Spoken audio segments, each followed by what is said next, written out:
wabarakatuh. Hari ini kita akan praktek cara melakukan analisis regresi dengan menggunakan data sekunder. Kalau dengan menggunakan data primer, nanti teman-teman bisa lihat video sebelumnya. Jadi kita masuk bagaimana cara analisis data dengan menggunakan data primer. Kita di sini langkah-langkahnya saja, kemudian untuk cara membaca hasilnya nanti kita buat video terpisah gitu ya. Baik, sebelum teman-teman masuk ke sana, teman-teman silakan siapkan terlebih dahulu, buka SPSS-nya, kemudian kita copy datanya mulai dari FDR, ROA sampai inflasi. Kita copy. Nah, data yang kita miliki kita paste di sini. Urutannya tadi adalah variabel Y, X1 dan X2. Kita ke variabel name, kita kasih nama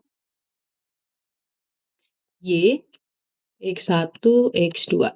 Y-nya adalah labelnya FDR, X1-nya kita coba lihat, X1 adalah ROA,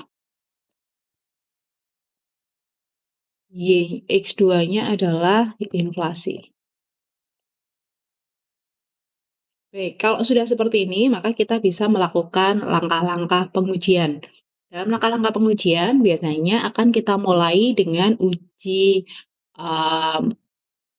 analisis korelasi. Teman-teman bisa klik Analyze, kemudian Correlate, bivariat.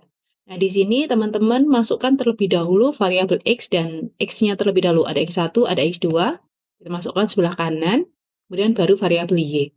Tujuannya adalah untuk memudahkan kita dalam proses membaca, karena biasanya dalam proses kita membaca, variabel Y selalu kita letakkan di paling bawah, sehingga agar kita nanti tidak kesulitan dalam proses membacanya, teman-teman taruh FDR-nya di bagian paling bawah. Kalau sudah, kita klik OK.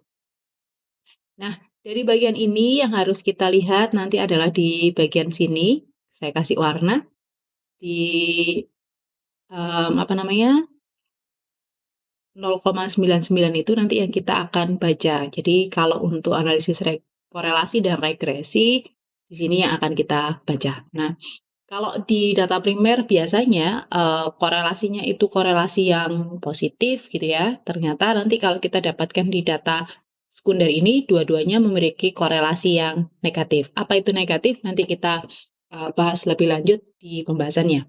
Baik, kalau sudah teman-teman boleh dari sini, tidak harus dibuka datanya, kita masuk ke Analyze, kemudian Compare Mean, Means, untuk mengetahui hubungan antar variabel X-nya. Biasanya di sekunder jarang sekali uji linearitas dilakukan, karena terkadang memang di uji ini tidak terpenuhi, jadi tidak bisa dihitung, gitu ya.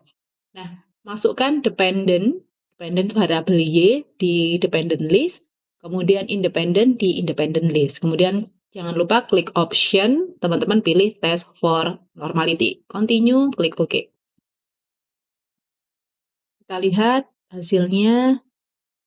Ini ANOVA tabelnya tidak bisa diolah. Jadi untuk uji linearitas, terkadang memang kalau untuk data primer, data sekunder jarang bisa terpenuhi. Ini tidak terpenuhi, jadi bukan tidak terpenuhi sebenarnya, tapi tidak bisa dilakukan. Yang bisa dilakukan hanya untuk FDR dan inflasi.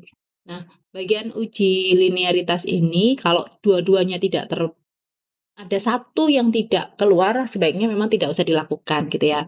Jadi untuk uji linearitas memang nanti kita kecualikan, karena pada saat perhitungan ternyata salah satu variabelnya, yaitu FDR dan ROA, tidak bisa kita hitung, sehingga kita tidak bisa membuat hasil ANOVA tabelnya. Makanya nanti kita kecualikan.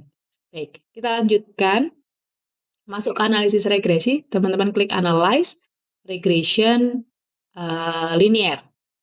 Kemudian dari situ kita masukkan depend itu adalah variabel Y-nya. Jadi di depend itu teman-teman pilih variabelnya adalah FDR, kemudian di bagian independennya Kita pilihnya adalah ROA dan inflasi. Lanjut, kita pilih statistik. Di statistik kita pilih collinearity diagnostic, kemudian kita pilih Durbin-Watson. Kalau sudah kita klik OK. Maaf, continue. Jangan lupa kita save untuk menyimpan residual, kita pilih unstandardized residual, kemudian kita klik OK. Kita pilih OK. Nah, di sini ada beberapa hasil, ada model summary, ada ANOVA, kemudian ada koefisien gitu ya. Bagaimana cara membacanya kita akan lihat satu persatu dulu. Di bagian model summary, di situ nanti ada Durbin-Watson untuk uji autokorelasi, saya kasih warna berbeda. Kemudian ada R-square, R-adjusted R-square itu untuk koefisien determinasi.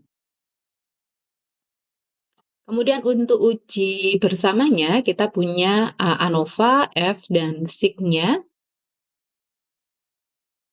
Kemudian untuk model, di sini dulu aja. Collinearity dan koefisien statistik ini untuk uji multikolinearitas. Kemudian ada T-SIG ini untuk uji, uji parsialnya atau uji T. Kemudian modelnya kita lihat di sebelah sini.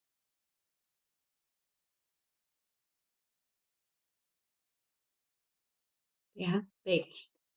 Sudah, ini sudah selesai untuk hasil uji yang ada di regresi, kita lanjut uji selanjutnya. Jadi yang belum keluar itu adalah uji normalitas dan uji heteroskedastisitas.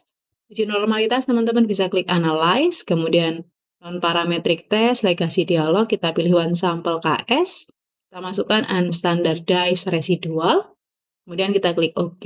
Nah, di sini kita bisa lihat asimtot sig-nya itu sudah memenuhi gitu ya. Kita lanjut.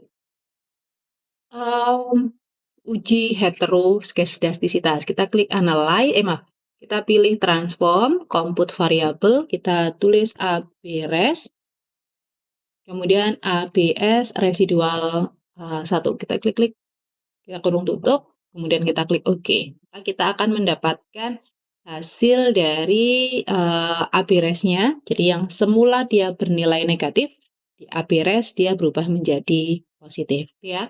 Baik, kita lanjutkan uji heteronya, analyze, regression linear. Uji hetero ini yang kita lakukan adalah dengan menggunakan uji Gletser, namanya uji Gletser, yaitu meregresikan antara variabel nilai mutlak residual dengan variabel X1 dan X2-nya. Dan kita akan lihat apakah dia memenuhi atau tidak berdasarkan nilai koefisien yang ada di sana. Jadi kita lihatnya adalah nilai T dan SIG untuk variabel X-nya. Apakah dia berpengaruh terhadap nilai mutlak residual ataukah tidak. Gitu ya. Nah, uji hetero ini ada 2 cara yang bisa kita lakukan, yaitu yang pertama ini adalah uji Gletser.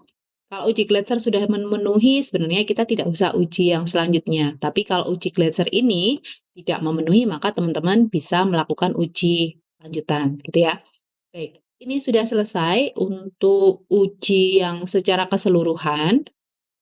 Sebenarnya di dalam uji autokorelasi itu ada satu uji yang mungkin bisa kita lakukan. Selain dengan menggunakan Durbin-Watson, kita bisa menggunakan ujinya adalah namanya run test. Teman-teman bisa klik analyze, kemudian non-parametric test, legasi dialog, kita pilih run. Di run test ini yang kita pakai adalah unstandardized residual, kemudian teman-teman klik OK. Nah, di sini ternyata hasilnya juga tetap terjadi autokorelasi karena memang data series utamanya data-data yang hubungannya dengan waktu itu biasanya memang autokorelasinya tidak terpenuhi. Maka nanti mungkin akan saya buatkan pembahasan lebih lanjut bagaimana cara yang bisa kita lakukan ketika data series yang kita miliki itu dia terjadi autokorelasi. Apa yang harus kita lakukan, bagaimana penyembuhannya, dan bagaimana proses untuk analisisnya. Sekian dari saya untuk video tutorial bagaimana cara mengeluarkan hasil untuk data sekunder. terkait dengan hasil, analisisnya atau bagaimana cara membaca hasilnya akan saya berikan video, terpisah, biar nanti teman-teman tidak terlalu sulit, tidak terlalu bingung untuk mengerjakannya. Baik, sekian dari saya. Terima kasih. Wassalamualaikum warahmatullahi wabarakatuh.